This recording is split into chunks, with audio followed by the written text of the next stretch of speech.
उसे उठाती है तो वह क्रोधित होकर उसे देखती है और कहती है, ऐसा कौन सा पहाड़ टूट पड़ा जो असमय तुम मुझे अर्धनिद्रा से उठाने की धृष्टता कर रही हो? दिव्या कहती है, क्षमा प्रार्थी हूं देवी, पर सूचना कुछ ऐसी है कि मैं स्वयं को रोक नहीं पाई।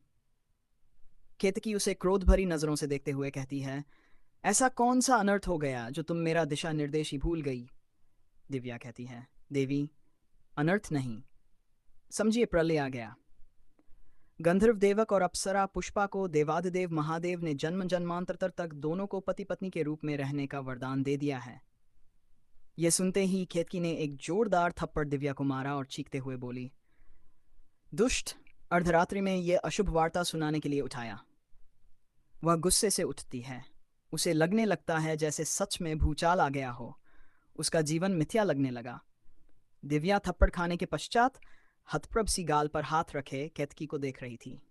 कुछ ही क्षणों में न जाने कितने मनोभाव उसके मुख पर आए और चले गए। ऐसा लगने लगा जैसे उसका मुख मलिन हो गया हो।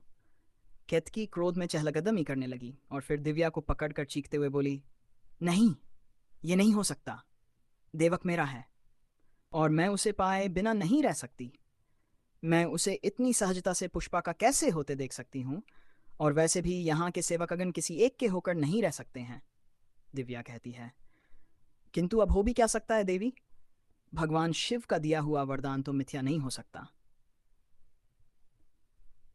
केतकी टहलती हुई कहती है, मैं भी जानती हूं कि महादेव का दिया वरदान मिथ्या नहीं हो सकता, पर मैं अपना वो अपमान कैसे भूलूं जो देवक ने मेरा प्रणय निवेदन ठुकरा कर किया था।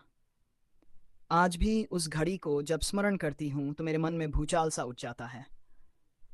उस शरद पूर्णिमा की रात में भाव विभोर हुई देवक से मिलन की आशा लिए मैं उपवन में गई, जहां वह पुष्पा की प्रतीक्षा कर रहा था।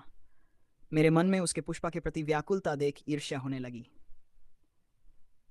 पुराने परिदृश्य में जाते हैं। एक सुंदर सी पुष्प वाटिका में देवक अपनी प्रिय पुष्पा की प्रतीक्षा कर रहा था। देवक को पुष्प वाटिका के फूल भी आकर्षित नहीं कर पा रहे थे। रातरानी की सुगंध ने पूरे वातावरण को सुगंधित कर रखा था। जुगनू सितारों की तरह फूलों पर चमकते हुए घूम रहे थे। केतकी देवक को इस प्रकार बेचैन देख उससे उपहास करने का मन बना लेती है।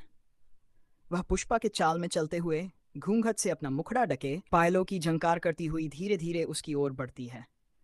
दूर से उसे पुष्पा समझ बेचैन देवक बोल उठता है, अहो प्रिय, कितनी प्रतीक्षा करवाओगी? कब से तुम्हारी राह तक रहा हूं।